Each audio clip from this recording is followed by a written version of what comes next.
Magandang hapon po sa lahat ng utang sa whole wide universe. Ito po ang inyong albularyo, ang inyong albularyong tasyo na nag-aanyaya sa inyo na sana po magustuhan nyo ang gagawing video ng inyong albularyo. Kaya, pero hindi po tungkol sa kulibra, sa kulani, at sa kulugo ang bibigyan ng pansin ng inyong albularyo. Kaya tara, samahan nyo po ang inyong albularyo sa kanyang magiging journey mula sa kilometer 0 ng ating pinakamamahaling bayan. Tara po! Ang inyong albularyo ay magtatanong, mag-uusisa at manguurirat. Tara po, tara. What's up mga kaalbularyo? Ang inyo pong albularyo ay nandito po muli sa Quiapo, Manila ngayon. Ang video pong ito ay kinuna ng inyong albularyo noong 3 ng January bilang paghahanda po para sa Translasyon 2024. O ayan po. Makikita nyo naman ang mga sasakyan ng City Hall ng Manila. Sila po yung nag-clearing sa dadaanan po ng translasyon. Kailangan po malinis talaga yung kalsada kasi po yung mga tao na maglalakad sa translasyon ay mga nakapaa po sila. Kaya kailangan malinis po talaga ang kalsada. At basta malapit na po ang kapistahan ng Quiapo ay alam naman po natin na ayan, para pong hinahalukay na ube itong Quiapo, Manila, kailangan po talagang yung mga sasakyan ay wala dito sa dadaanan mismo. Kailangan malinis to. Ayan po. At bukas ay ang kasunod na po niyang mga nag-clearing na yan, ayun na pong mga magkakarga ng motorsiklo, yung taga City Hall pa rin po, pero may kasama na po silang mga MMDA. At yun, kakarga na yung mga motor pag nadyan sa dadaanan na yan. Sige po, ang susunod na ano po ng inyong albularyo ay doon na sa mismong loob ng simbahan ng Quiapo. At ipakikita po ng inyong albularyo kung alin po ang paborito niyang parte sa loob ng simbahan. Sige po. Magandang araw po ulit mga kaalbularyo. Ito pong video na ito sa loob ng simbahan ay kinuna ng inyong albularyo noong January 4 po ito bilang paghahanda pa rin sa translasyon. Kaya po niya in advance ito kasi po gawa ng baka mahirapan na siya mag-videos sa loob ng simbahan kapag mismong malapit na po yung kapistahan. Ang ipakikita po ng inyong albularyo dito ay yung pinakapaborito niyang parte dito sa Quiapo Church. At ito nga po ay yung pinaka lip corner side ng simbahan. Malapit po sa kumpisalan ito na nasa tapat ng Carriedo Street. Diyan po sa parteng yan, nagpapasalamat ng husto ang inyong albularyo sa ating Panginoong Hesukristo, lalo na nga po at tira-tirahan na ang inyong albularyo ng iba't ibang aksidente sa motorsiklo. Yan. Diyan po sa parteng yan din ng simbahan, magpapasalamat ang inyong albularyo kapag siya ay may mga biyayang nakakamit. Kapag birthday niya ay nagpapasalamat din siya dyan at nabigyan pa siya ng panibagong 1 taon ng kanyang buhay. At dyan din po sa parting yan ng simbahan, humihingi ang inyong albularyo ng kapatawaran sa mga naging pagkukulang niya sa ating pong may kapal, sa mga nagawa niyang kasalanan sa isip, sa salita, at sa gawa. Ayan po. Yan po ay mismong doon sa left corner. Diyan po nagdadasal ng taimtim ang inyong albularyo. O diyan po. Mismong kumpisalan po yan. Magandang araw po ulit mga taga-kaalbularyo. Ito pong video na ito ay kinuna ng inyong albularyo sa mismong karawanan ng kapistahan ng Quiapo. Ayan po, alata nyo naman po na masyado ng busy yung mga magpa-participate sa translasyon. Ayan po. At alam naman natin na milyon-milyon na naman ang bibisita rito sa parting ito ng Maynila. At yan naman po ay na-record ng ating mga otoridad kung ilang katao yung napunta po, nagsasadya po rito sa parting ito ng ating lungsod. Kaya ayan po, at handa na talaga yung mga milyon-milyon na tao na magpa-participate dyan.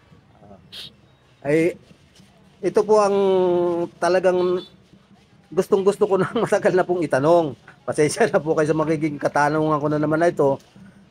Sa kabila po ng milyon-milyon na napunta po dyan sa tao ng translasyon dito sa Quiapo, ay may ano po akong may tatanong po ako. Diyan po kaya sa mga nagpupunta na yan dyan sa Quiapo, ay may pumupunta po kaya dyan na mga taga roon sa Class A1 subdivision natin sa Forbes Park, sa Dasmariñas Village, sa Magallanes Village, sa Bel Air, San Lorenzo Village, sa Ayala Alabang at Ayala Heights, ganun din po sa Corinthian Garden, Green Hills East, West at saka North, at iba pa pong mga lugar ng mga mayayaman dito sa ating bansa sa Pilipinas.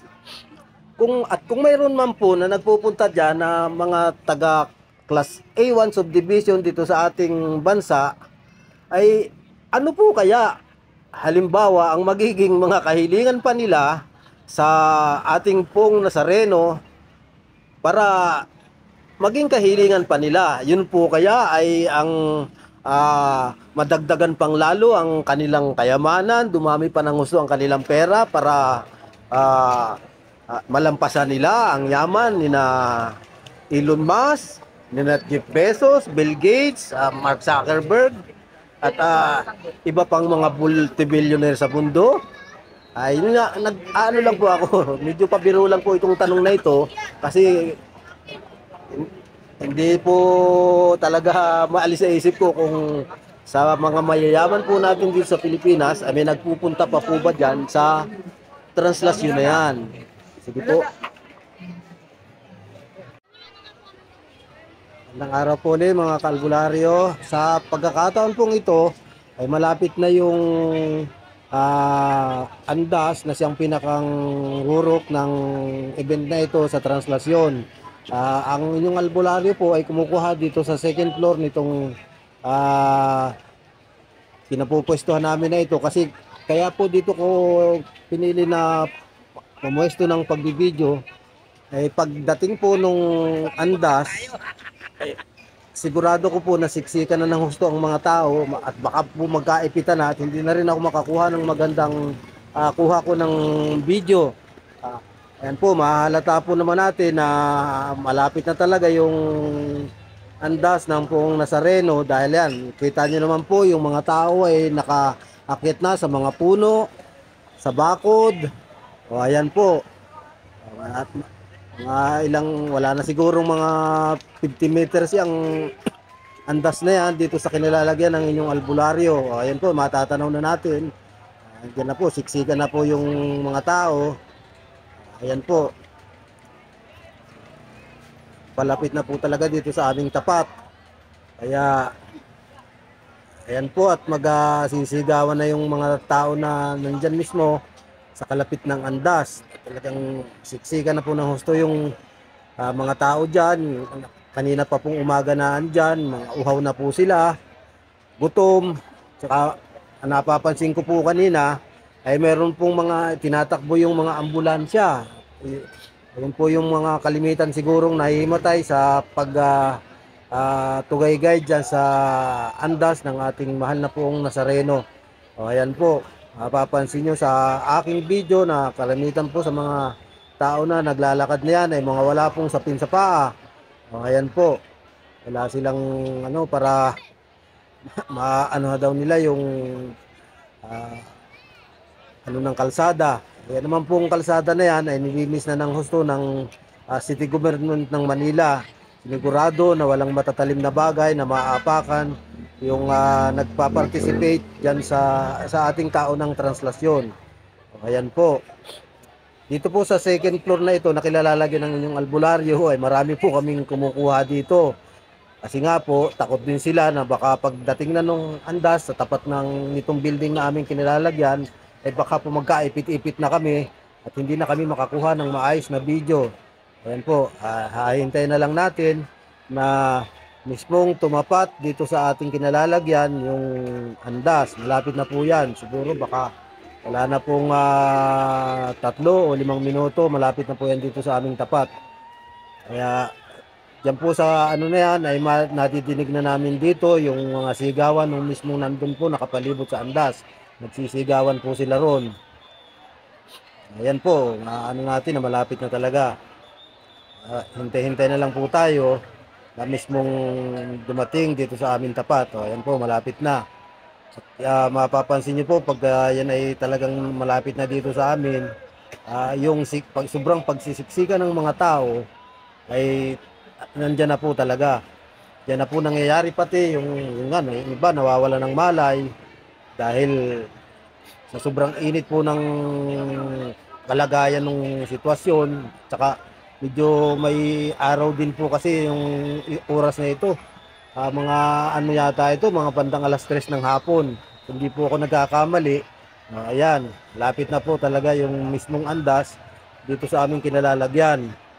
Ayan po, kita nyo naman na nagsisiksikan na ng mga tao. Yung iba, inaano na nila yung kanilang mga, ano bang tawag dyan, yung tuwalyang maliliit. At inaano po yan para maihagis doon nandun sa taas ng andas, siyang sasalo. At yun naman po, binabalik uli sa mga naghagis ng tuwalyang maliliit. Ayan po, natatanaw na natin mismo dito sa aming kinalalagyan yung andas. Halatang halata na po yung pagsisikipan ng mga tao. O, ayan na po, malapit na talaga. Napapansin po natin na talagang ayan, matindi na ang ayan, matindi na po ang pagsisiksikan ng mga tao. Ano na po yan, oh. Ayan na po talaga, malapit na yan dito sa amin. Oh, ayan po, talagang ayan, gitgita na talaga sila, oh, ayan. Kami naman nandito sa second floor, di hayahay lang kami sa pagkuha ng aming video. Talagang mas minabuti po namin na dito na lang talaga kumuha ng video sa taas dahil talagang masikip na to, magkakaipitan po talaga. Oh. Ayan na po, malapit na sa tapat namin. Yung mismong andas ng ating pong Nazareno. Ayan na po. May mga nagsasabi po na mga panatiko umano o religious fanatics, yung mga sumasama sa taunang translasyon ng kapistahan ng Poong Nazareno dito sa Quiapo, Manila. Sa ganyang pagkakataon po, ay magtatanong na muli ang inyong albularyo. Pasensya na po at talagang yun naman po ang sinasabi ko doon sa introductory video namin na magtatanong po ang inyong albularyo, mang-uurirat. Ganito po muli ang tanong ng inyong albularyo. Hindi, ito po, sandali.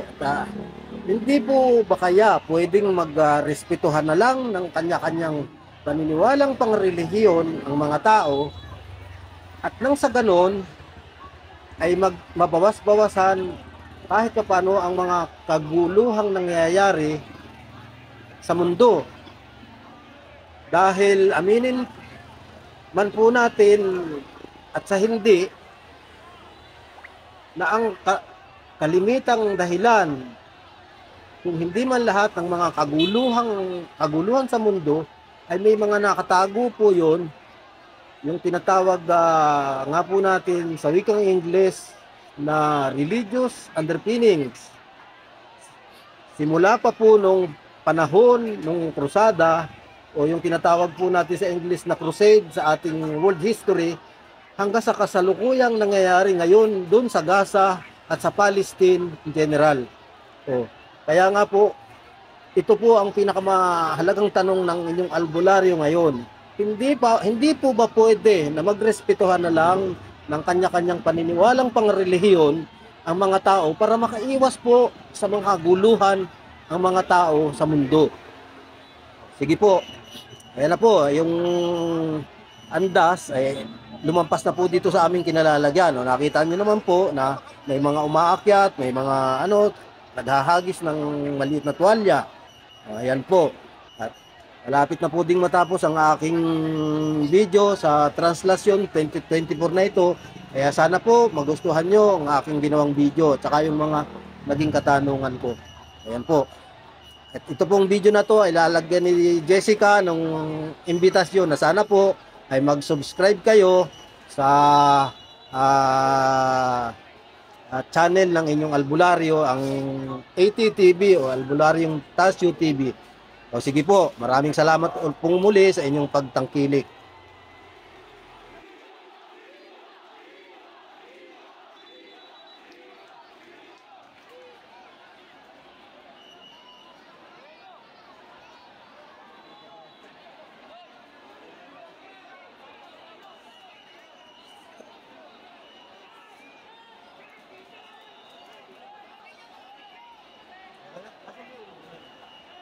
lumalampas na.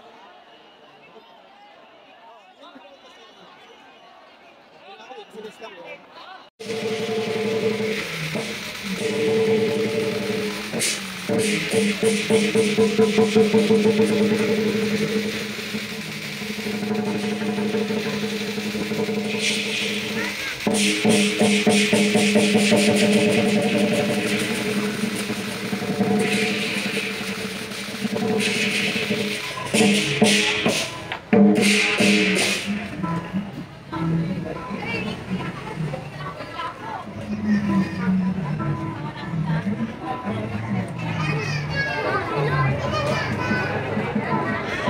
Sige na. Palagay dito agad. Grabe mo naman. Ginawa ko rin sa bahay.